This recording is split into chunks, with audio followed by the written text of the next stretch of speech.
أعوذ بالله من الشيطان الرجيم. بسم الله الرحمن الرحيم.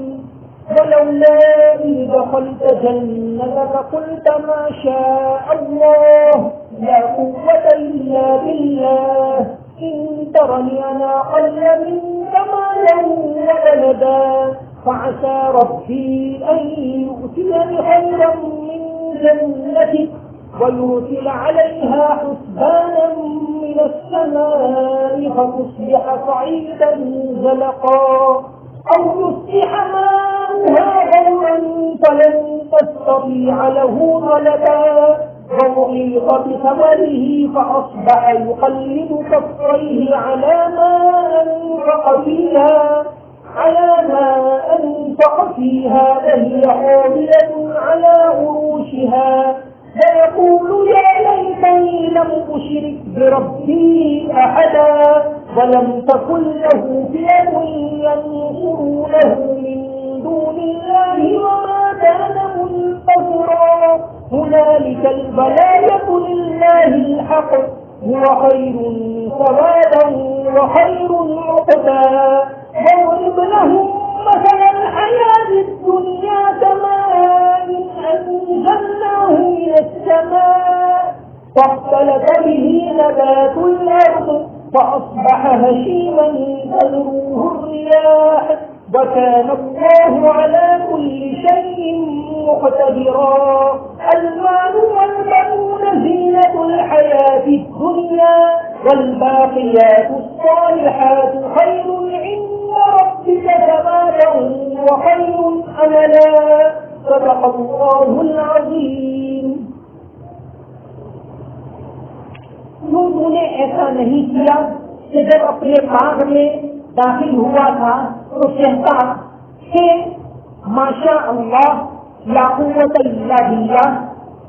اگر تو مجھے دیکھ رہا ہے کہ مال اور اولاد میں میں تجھ سے کمتر ہوں تو میرے رب کے لیے کوئی بات بعید بات نہیں ہے کہ وہ مجھے تیرے باغ سے بہتر دے اور اس کے اوپر آسمان سے آفت آ پڑے بس وہ بالکل چٹیل میدان ہو جائے یا اس کا پانی زمین کے اندر اتر جائے بس تو اس کو طلب بھی نہ کر سکے اور اس کے مال کو آفت میں گھیر لیا بس وہ صبح کے وقت اپنے دونوں ہاتھوں کو ملنے لگا اس خرچ پر جو اس نے کیا تھا اور وہ اپنی تکیوں کے بل پڑا ہوا تھا اور وہ کہہ رہا تھا کاش میں اپنے رب کے ساتھ کسی کو شریک نہ کرتا اور اس کا کوئی جتھا نہیں تھا جو اس کی مدد کرے اللہ کے علاوہ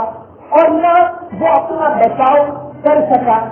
اس موقع سے یہ بات ظاہر ہوئی کہ حقیقی قدرت اللہ تعالیٰ برحق کو ہے وہی بہتر ثواب دینے والا ہے اور وہی اچھا انجام تک لے جانے والا ہے.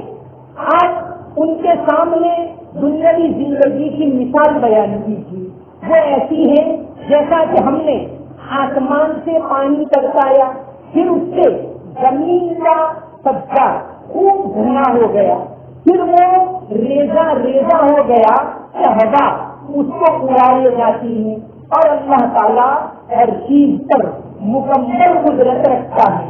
مال اور اولاد دنیاوی زندگی کی زینت ہے اور پائیدار رہنے والی نیکیاں تمہارے رب کے نزدیک تمام میں بھی بہتر ہے اور امید لگانے کے اعتبار سے بھی بہتر ہے.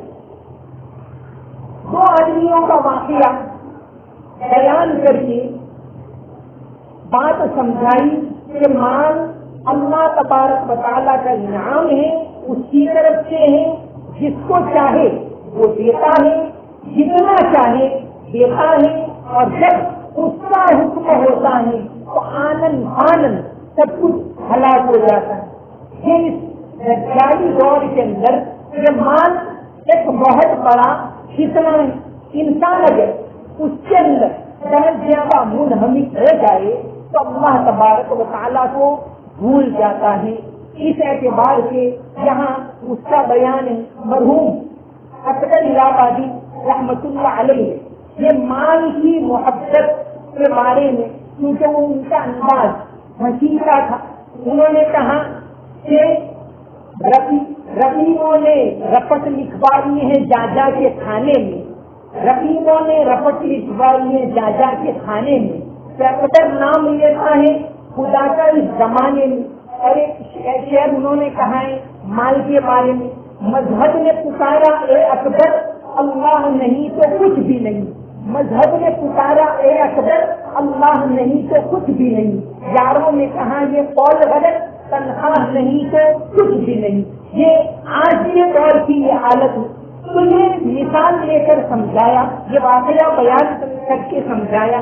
اس دوست نے کہا کئی دوست اللہ پر ایمان لیا، یہ مال اسی کا لیا ہوا ہے اور جب وہ چاہے تو یہ مال ختم ہو سکتا ہے، جب تم اپنے باغ میں داخل ہو تو یہ کہ ماشاء اللہ کہ اللہ نے جو چاہا وہی ہوا، لا قوت الا باللہ کہ اس کی توفیق کے بغیر کسی کو کوئی طاقت حاصل نہیں، یہ کہا کہ لیکن اس دوست نے نہ مانا۔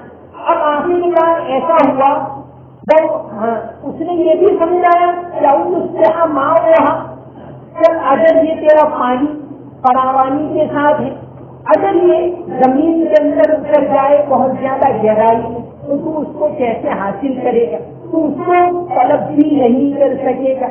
یہ پانی یہ بھی اللہ کی نعمت، باقی ہم دیکھیں پانی اللہ تبارک و تعالیٰ کی بہت بڑی نعمت، اور یہ نعمت اللہ تعالیٰ نے کتنی آسانی کے ساتھ دی۔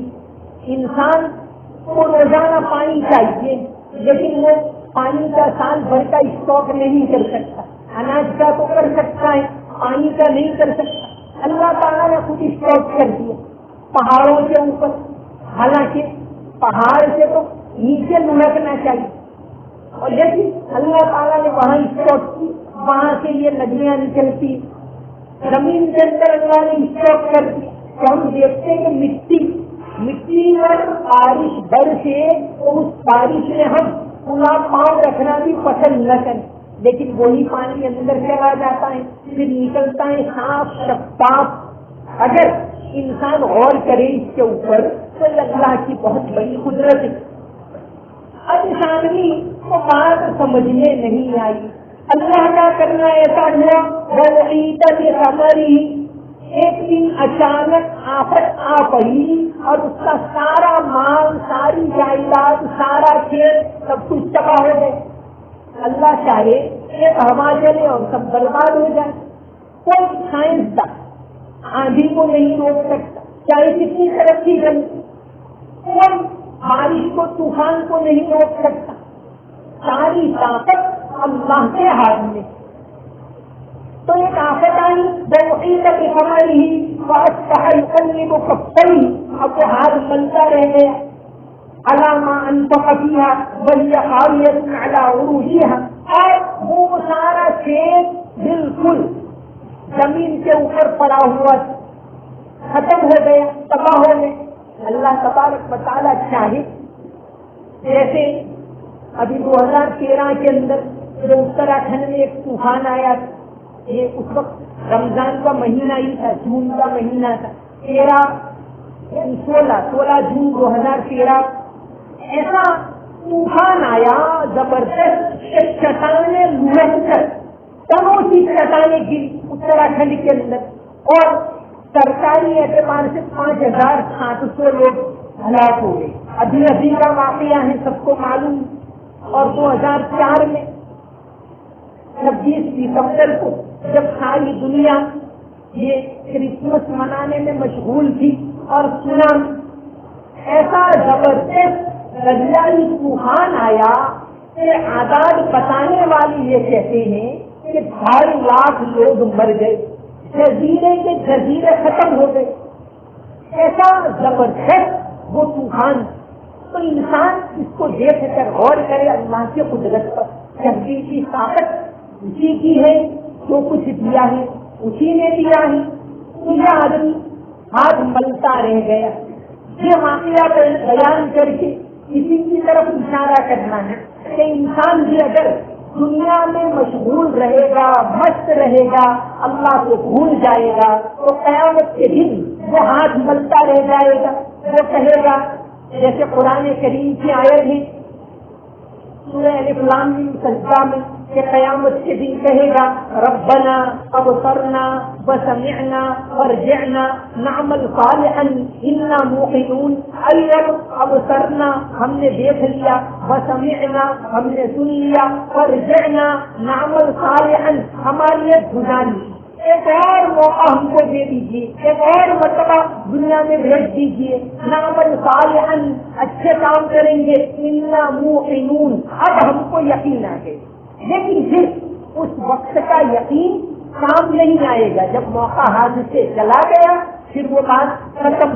تو یہ اللہ تبارک و تعالیٰ کی طرف سے مال وغیرہ آزمائش ہے، اور یہ دجالی فتنے کے اندر پڑ کر انسان مال و دولت کے اندر منہمک نہ ہو جائے، ایسا منہمک ہو جائے کہ آخرت کو بھول جائے، ایسا ہرگز نہ کرنا۔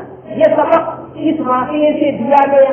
وَلَمْ تَكُنْ لَهُ فِئَةٌ يَنْصُرُونَهُ مِنْ دُونِ اللَّهِ، تو دعویٰ تو ایسا کرتا تھا کہ میرے پاس اتنے خادم ہیں، اتنے نوکر ہیں، میرے پاس اتنی مشینری ہے، کچھ بھی اس کے کام آیا؟ وَلَمْ تَكُنْ لَهُ فِئَةٌ يَنْصُرُونَهُ مِنْ دُونِ اللَّهِ، کہ اللہ کے مقابلے میں اس کا جتھا اسے کوئی کام نہ آیا، وَمَا كَانَ مُنْتَصِرًا، نہ خود وہ بچاؤ کر سکا۔ هُنَالِكَ الْوَلَایَةُ لِلَّهِ الْحَقِّ، اس واقعے سے یہ سبق سن لو کہ مکمل اختیار اور مدد خدائے برحق کے ہاتھ میں ہے۔ ہوا خیر ثواباً، کہ بہترین بدلہ تو وہی دینے والا ہے، وخیر عقبا، اور اچھا انجام بھی وہی دینے والا ہے۔ یہ اس واقعے کا سبق ہے۔ اب آگے ایک مثال بیان فرمائی دنیاوی زندگی۔ یہ واقعہ مال و دولت کا آیا، اس سے پہلے اصحاب کہف کا واقعہ آیا کہ بادشاہ نے اپنے اقتدار میں چور ہو کر ان نوجوانوں کو روکا اللہ کی عبادت سے، اور پھر یہ دوسرا واقعہ مال و دولت کا آیا۔ تو اب دنیا کی زندگی کی ایک مثال بیان کرتے ہیں۔ وَضْرِبْ لَهُم مَثَلَ الْحَيَاةِ الدُّنْيَا، اے پیغمبر صلی اللہ علیہ وسلم آپ ان کو دنیا کی زندگی کی مثال بیان کر دو۔ اس کی مثال کیسی ہے؟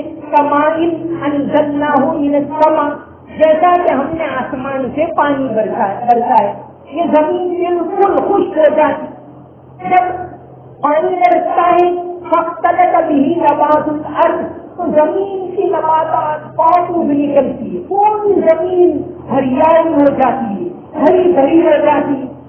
پھر کچھ مہینے گزرتے ہیں کہ سب خشک ہو جاتا ہے، فَأَصْبَحَ هَشِيمًا، اور وہ چورا چورا ریزا ریزا ہو جاتا ہے، تَذْرُوهُ الرِّيَاحُ، جس کو ہوائیں اڑا لے جاتی۔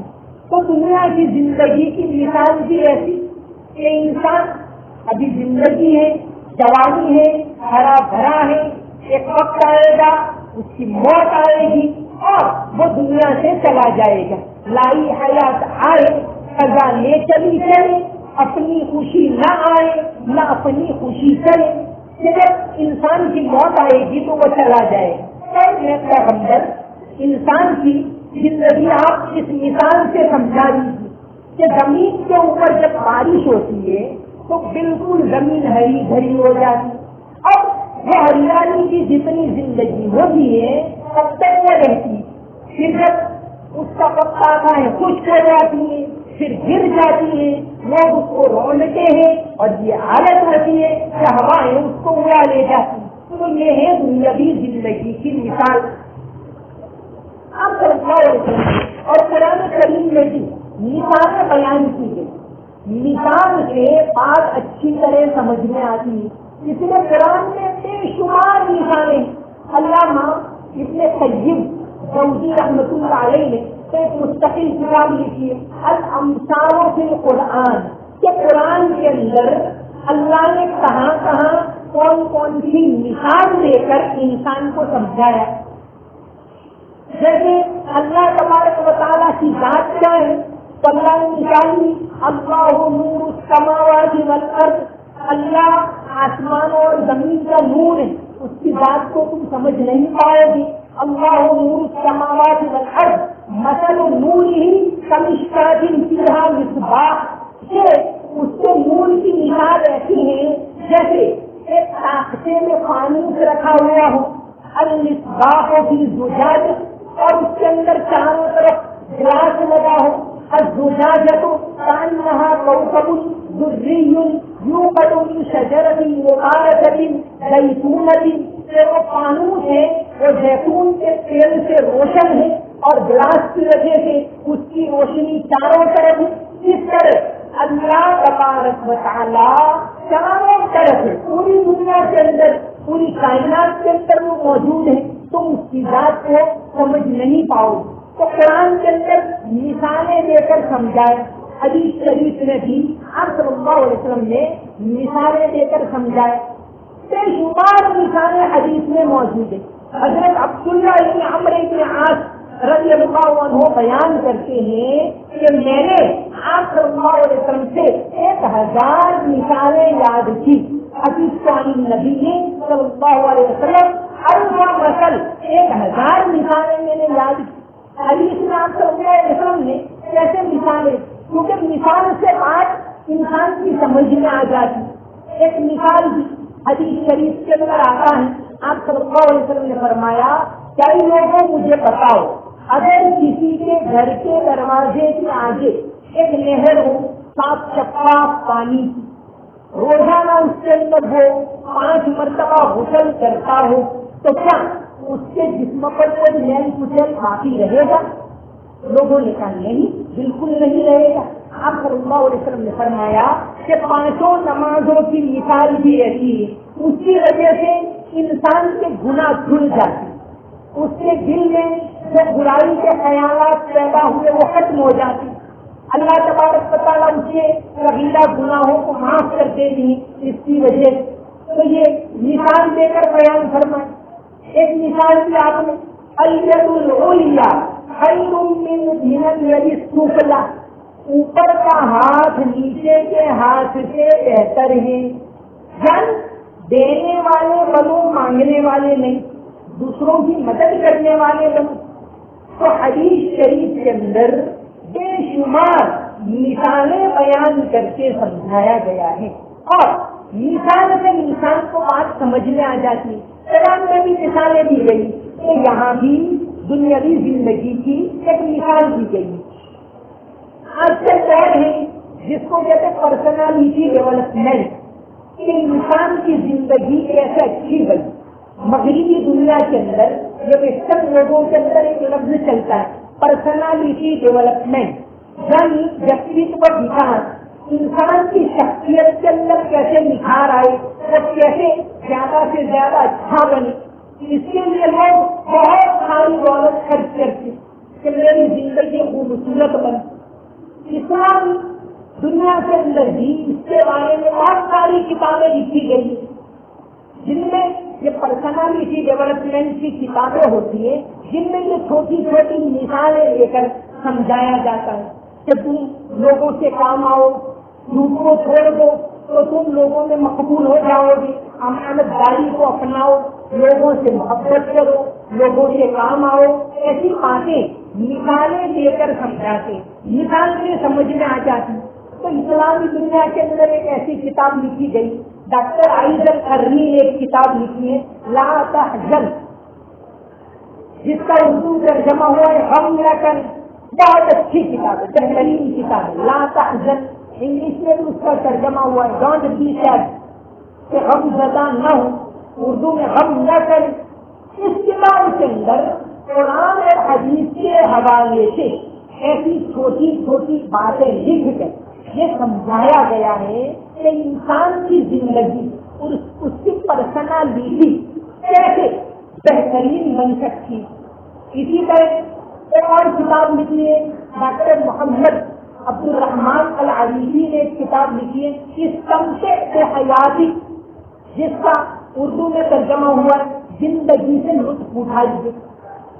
یہ دونوں کتابیں بہت اچھی ہیں، اردو میں بھی ترجمہ ہوا، انگلش سے بھی ترجمہ ہوا. اور یہ دونوں کتابیں اور اس طرح کی بہت ساری کتابیں ایک ویب سائٹ kalamullah.com اس پر یہ کتابیں اردو میں بھی موجود ہیں, عربی اور انگلش میں بھی موجود ہے.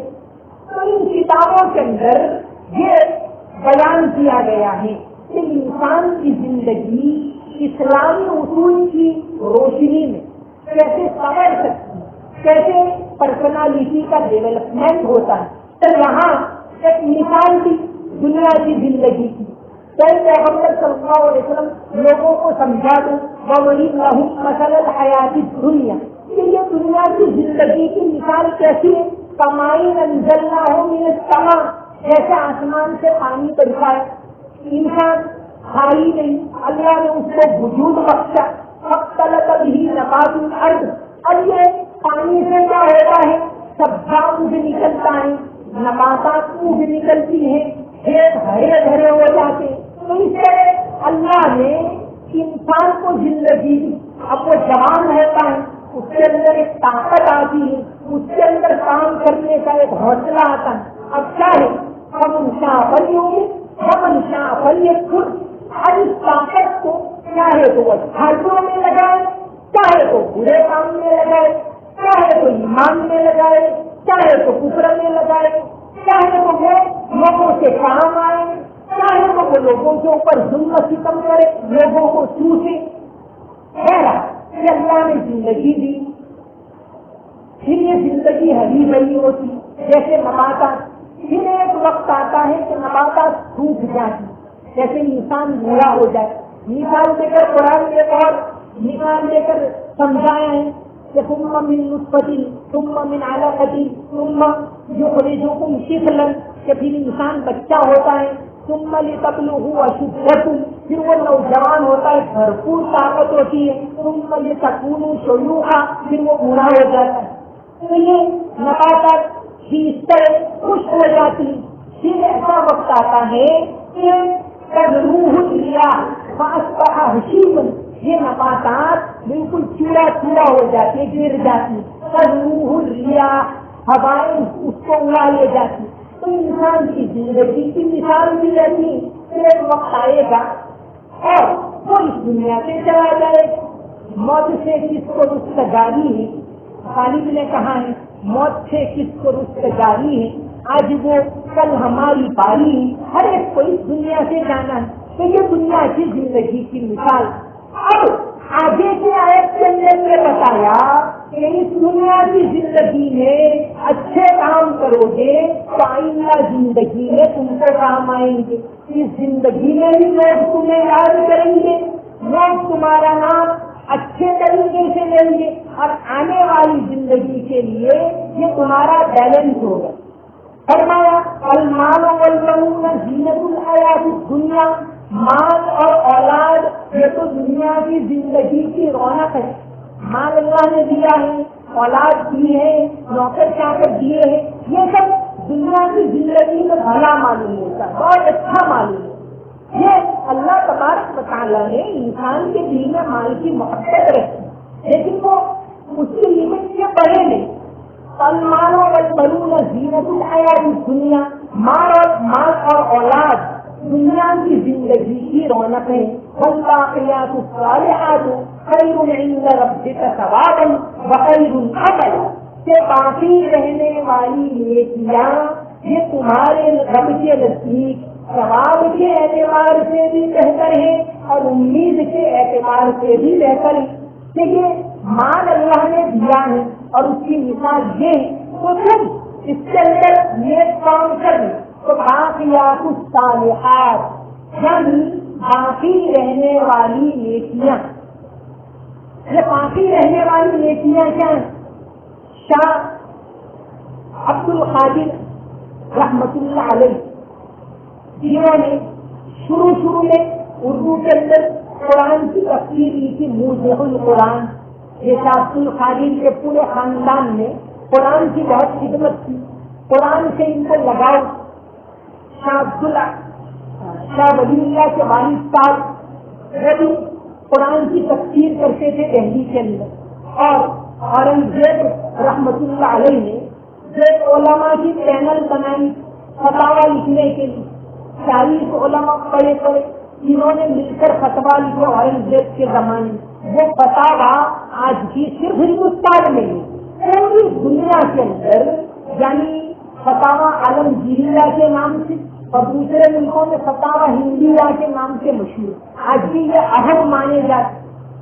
تو یہ اسی پینل کے اندر جو تھے شاہ ولی اللہ کے والد صاحب، وہ دہلی کے اندر یہ اکبر آبادی مسجدیں تھی، وہاں قرآن کا درس دیتے تھے۔ شاہ ولی اللہ کے بیٹے یہ جنہوں نے موجم القرآن لکھی، شاہ عبد القادر، اور اسی طرح ان کے بھائی شاہ عبد العزیز جنہوں نے سب سے پہلے انگریز کے خلاف فتوا دیا۔ وہ دہلی کے اندر ایک مسجد تھی اکبر آبادی مسجد، وہاں درس دیا کرتے اور سب سے پہلے انہوں نے ہی فتوا دیا تھا۔ اس لیے جب 1857 کے اندر انگریز نے دہلی کے اوپر قبضہ کیا تو چند مسجدوں کے اوپر بلڈوزر چلا دیا۔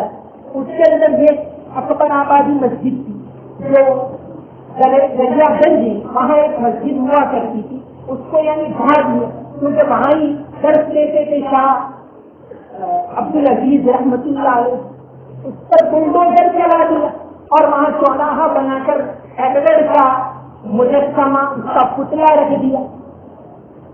اسی طرح جامع مسجد کے اندر بھی نماز پڑھنے پر پابندی لگا، جامع مسجد پر بھی بلڈوزر چلانے کا آرڈر ہو گیا۔ اور ولیم ڈیلگرمپر نے اپنی کتاب لاش مغل کے اندر یہ پورا حکم نامہ بھی لکھا ہے، لیکن پھر بہت سے لوگوں نے کہ یہ تو پرانا مونومنٹ ہے اور ساری باتیں ہوئی تو پھر اس کو رہنے دیا جامع مسجد کو، ورنہ یہ شیطان لوگ اس کے اوپر بھی بلڈوزر چلانے والے تھے، اس کا حکم کر دیا۔ بہرحال یہ جو اکبر آبادی مسجد اس کے اوپر انہوں نے بلڈوزر چلا دی۔ اتفاق سے ابھی 2 سال پہلے جب یہ میٹرو ریل کے لیے کھدائی کرتے تھے تو یہ دریا گنج کے اندر سے مسجد نکلی، اس کی دیواریں نکلی۔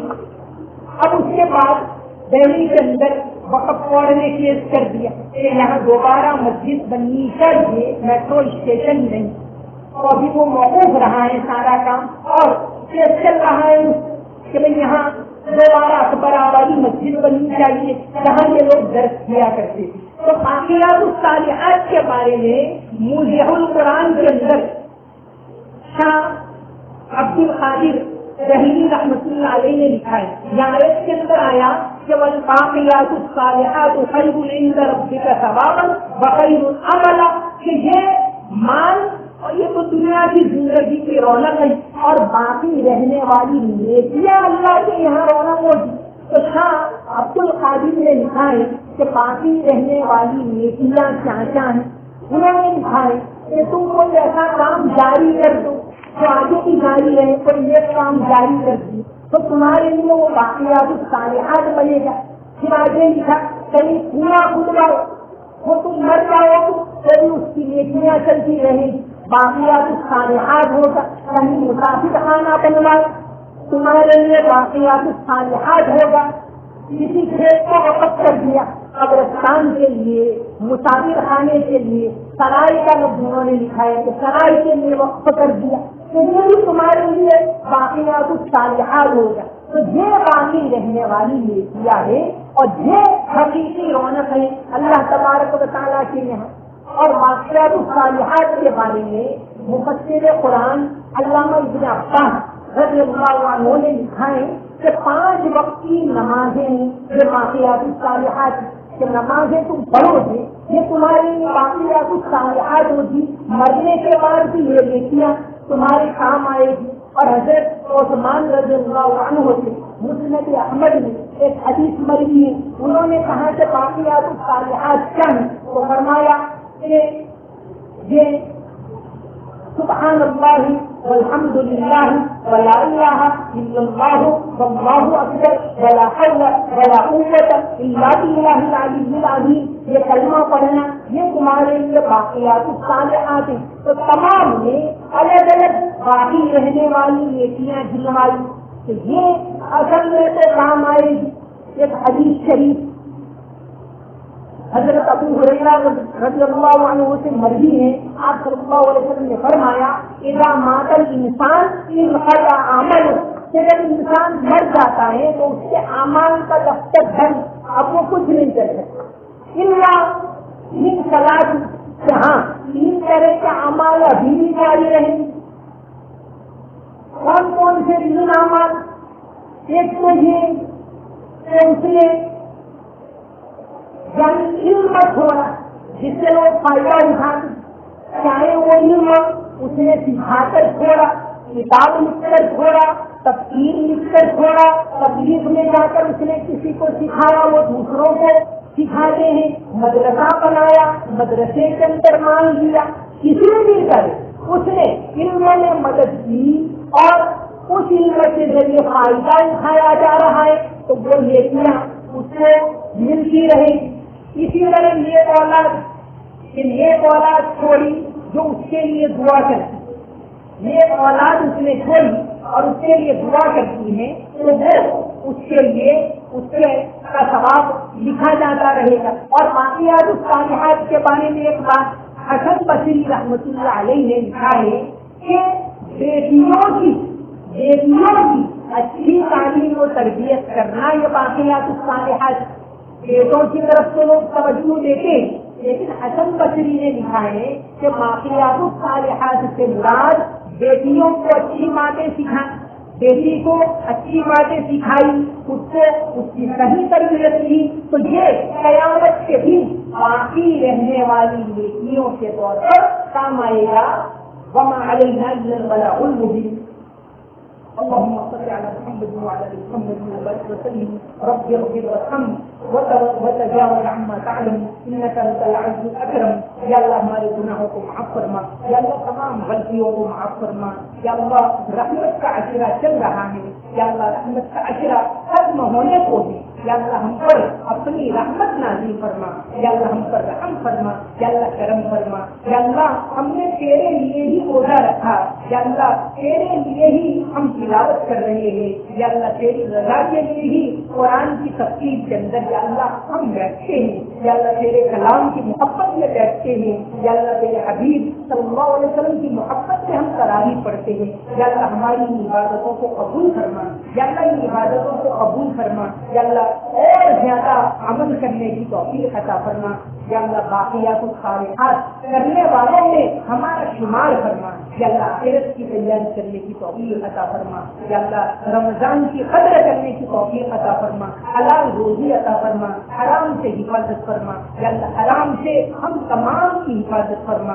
یا اللہ کسی کا محتاج نہ بنا، یا اللہ ہم نے جو بیمار ہیں انہیں شفائے کاملہ عطا فرما، یا اللہ انہیں کسی کا محتاج نہ بنا، یا اللہ ہر طرح کی جسمانی بیماریوں سے حفاظت فرما، یا اللہ روحانی بیماریوں سے حفاظت فرما۔ اللهم صل على محمد وعلى ال محمد وبارك وسلم۔ سمعنا واطعنا غفرانك ربنا واليك المصير برحمتك يا ارحم الراحمين۔